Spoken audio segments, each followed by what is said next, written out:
Good morning, my sarcastic and hopefully sober friends. I'm going to get back in the big book today, bottom of page 38, in the chapter more about alcoholism. Read a little bit out of this. Some of you are thinking, yes, what you have told us is true, but it doesn't fully apply. We admit we have some of these symptoms, but we have not gone to the extremes that you fellows did, nor are we likely to. For we understand ourselves so well after what you have told us that such things cannot happen again. We have not lost everything in life through drinking, and we certainly do not intend to. Thanks for the information.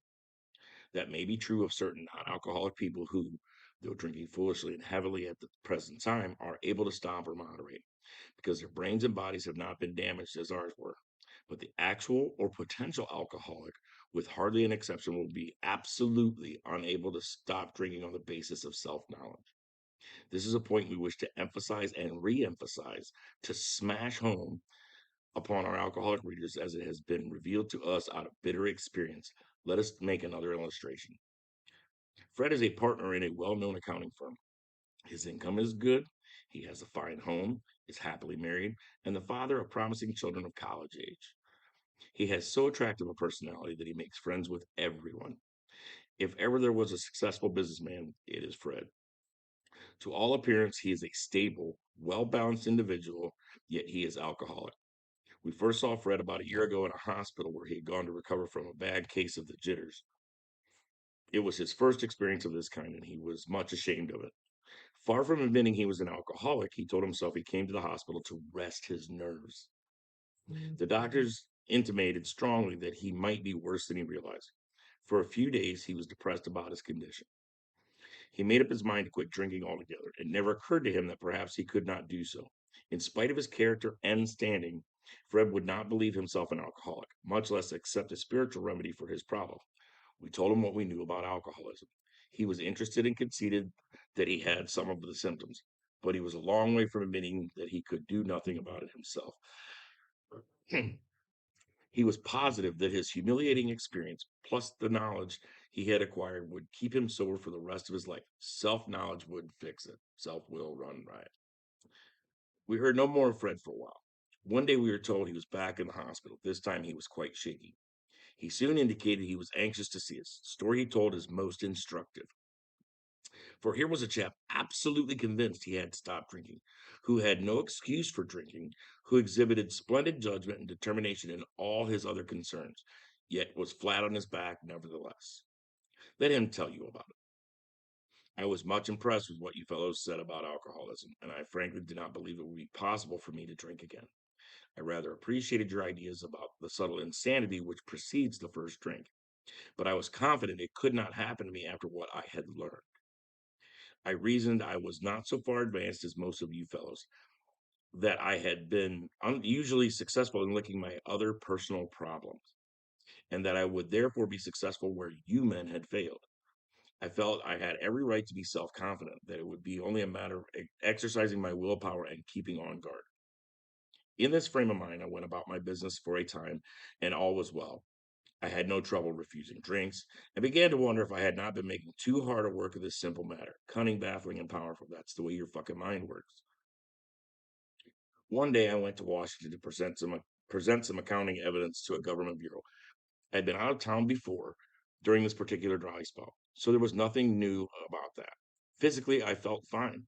Neither did I have any pressing problems or worries. My business came off well. I was pleased and knew my partners would be too. It was the end of a perfect day, not a cloud on the horizon. Stupid fire safe cigarette. I went to my hotel and leisurely dressed for dinner. As I crossed the threshold of the dining room, the thought came to mind that it would be nice to have a couple of cocktails with dinner. That was all, nothing more. I ordered a cocktail with my meal, then I ordered another cocktail.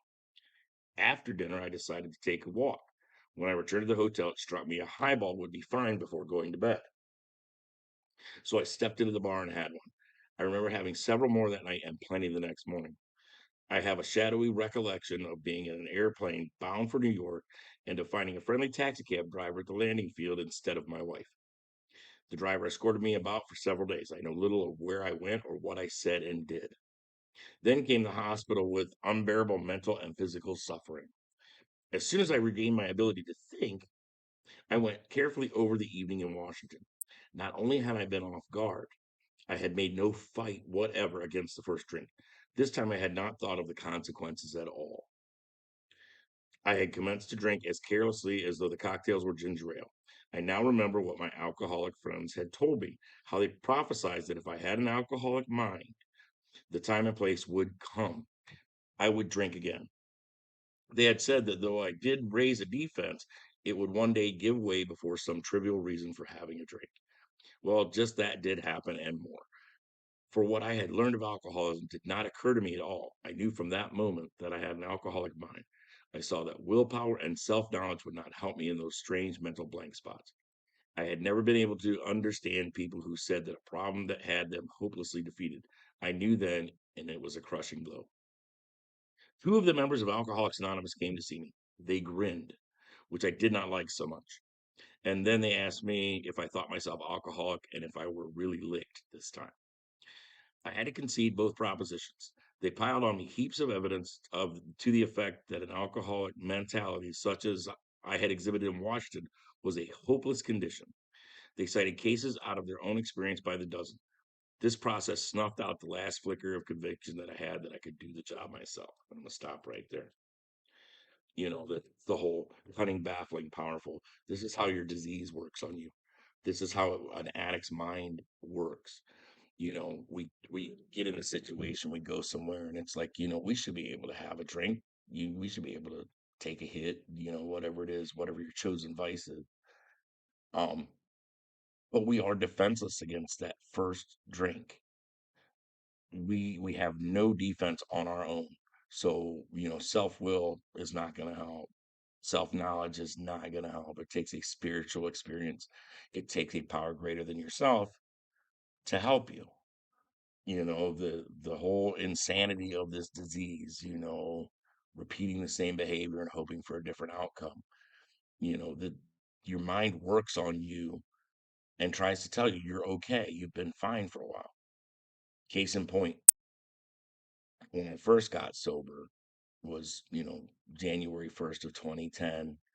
And then I had a relapse in between then and my June 13th sobriety date.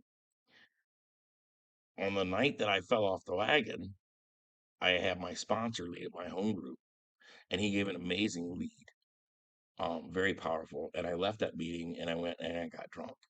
I literally was going home, and instead of turning left into my townhouse, I turned right into a bar, walked in, started drinking. And then I text my sponsor and said, "Hey man, I appreciate everything you did. You know, um, I think I'm fine. I don't think I'm an alcoholic. I just needed to get dry for a little bit and understand things and get some perspective.